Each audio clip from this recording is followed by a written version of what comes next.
Bjorn Valdegaard had made the Safari his very own back in 1984, when Toyota took the gamble to enter the Safari in an act of what many perceived to be madness.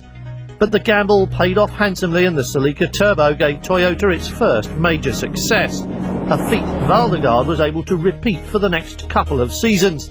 In fact, the Celicas remain unbeaten in Africa, though the rule changes which scrapped Group B in favour of Group A in 1986 really put a stop to that anyway.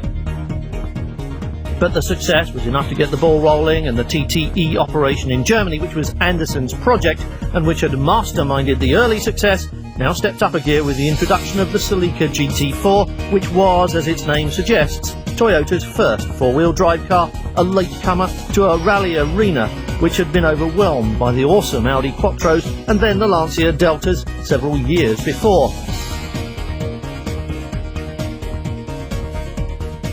After a slow start, the GT4 proved that it had got what it takes 2 years later in Australia. Kankkunen first, Ericsson second, and now there was no doubt that the car was a force to be reckoned with.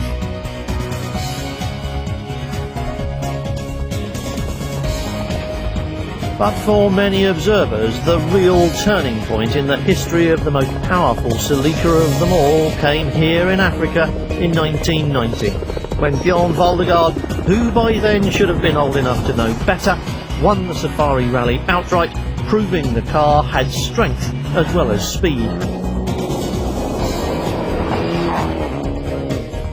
Within a few weeks, Carlos Sainz had finally ended the cliffhanger drama of when he would eventually win his first World Championship event, and took the GT4 to another memorable win on the notoriously tough Acropolis Rally.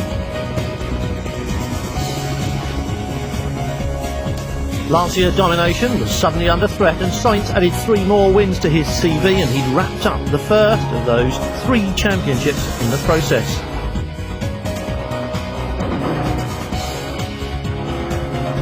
The wins and the titles kept on coming.